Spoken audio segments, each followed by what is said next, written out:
The news that Canelo Alvarez has brought in Jaron Boots Ennis for sparring ahead of his showdown with Terence Crawford has sent shockwaves through the boxing community. Few could have predicted this collaboration, and the reactions have been intense, ranging from praise and excitement to skepticism and criticism.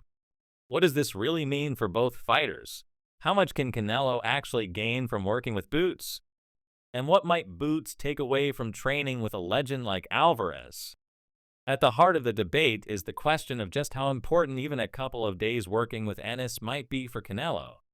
The reason people are fascinated by this move is simple. Throughout his long and decorated career, Alvarez has rarely faced opponents who are as comfortable switching stances as Ennis is. More importantly, Terence Crawford is perhaps the greatest switch hitter of this era, seamlessly moving between orthodox and southpaw to control distance, set traps, and confuse his opponents.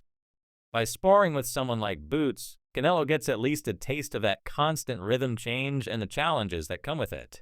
Now, it's important to acknowledge something. Boots and Crawford are not the same fighter. In fact, several analysts have pointed out that stylistically, they are quite different.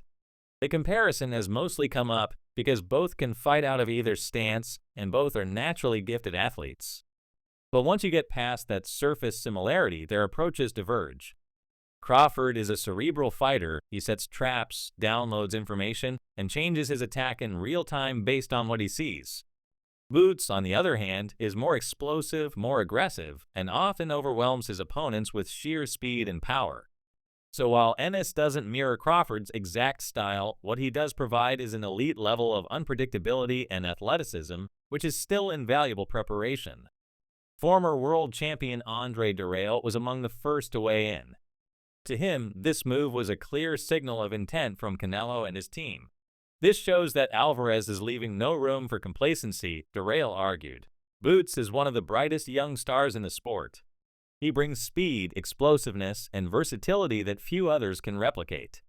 By bringing him into camp, Canelo is making sure he's pushed every single day in ways that matter. Dirrell's point highlights that sparring is not just about mimicking your opponent exactly. It's about sharpening reflexes, conditioning your mind to adjust, and ensuring you don't walk into the fight underprepared. Some voices in the boxing world, however, see another layer to this story. They point out that Ennis himself once called out Terence Crawford for a fight back in 2024.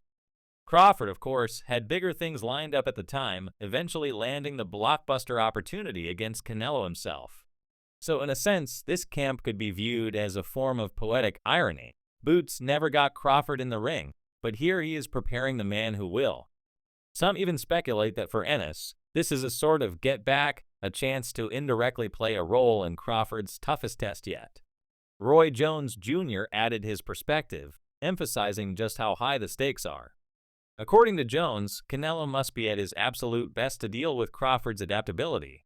If Canelo doesn't bring his A game, he's in trouble, Jones warned. And Boots is going to need to bring his A game too.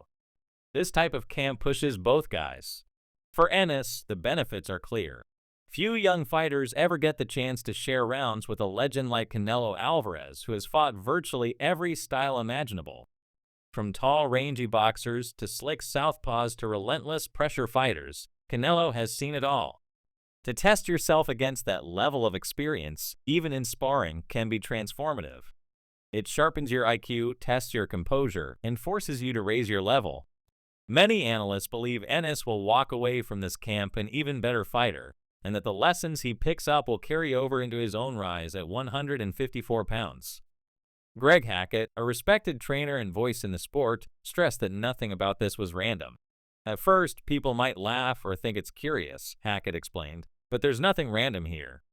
Canelo is facing Crawford, who thrives on adaptability, ambition, and drive. Boots brings a similar energy. Sparring him is a calculated way to simulate that intensity. This isn't a gimmick, it's smart preparation.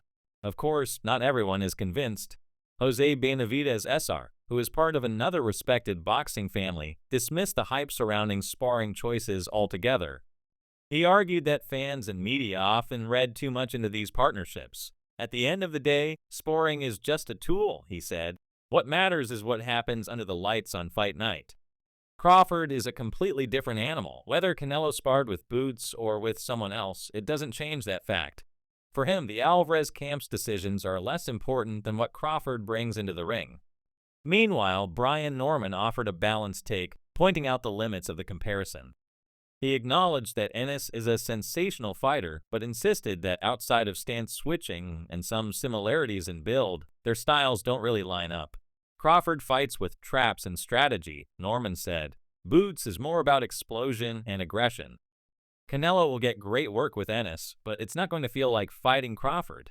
Still, even critics agree that it's good work. The consensus is that you always want the best, hardest work in camp. And Ennis, without question, provides that. The backlash Boots has faced from some corners, accusations of betrayal or being a sellout for helping a Mexican fighter prepare for an African-American opponent, has been met with pushback. Many fans and pundits argue that such criticism is unfair. As one commentator put it, boxing is a business and a sport. What loyalty does Boots owe Crawford, who never gave him the chance he wanted? This is a huge opportunity for him to spar a Hall of Famer. It makes him better, and it makes Canelo better. That's all that matters. Others have tried to put Canelo's current form in perspective. Analyst Aid Oladipo reminded everyone that Alvarez's absolute peak may have been during his rematch with Gennady Golovkin back in 2018. That was 7 years ago, and while Canelo has remained elite, he hasn't quite looked as sharp since then. He's still one of the very best. But he's not the same guy anymore, Oladipo said. You look at his recent fights, William Skull, Edgar Berlanga, John Ryder, the third Golovkin fight, these aren't elite opponents. He hasn't been fighting at that top level. His output has slowed, his legs have slowed. He's still tough as nails, still got one of the best chins in boxing, but he's not that same peak Canelo we saw years ago. This, Oladipo suggested, is why people are calling the Crawford fight a genuine 50 by 50 matchup. And that makes the sparring with Boots even more interesting. Analysts argue that Ennis provides the kind of speed, angles, and relentlessness that can sharpen Canelo's reflexes and conditioning. Even if he isn't Crawford, he's still one of the best challenges Canelo could bring into camp.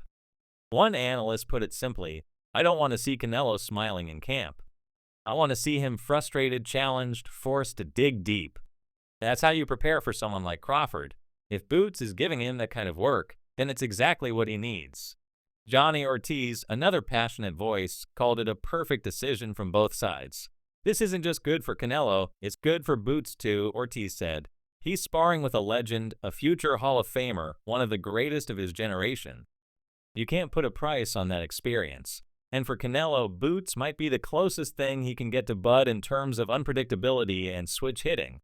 It's a win-win. At the same time, others caution against overstating the value. Styles, backgrounds, and psychology matter in boxing. Crawford's mindset, his ability to adapt mid-fight, his composure under pressure cannot be replicated in sparring, no matter how talented the partner.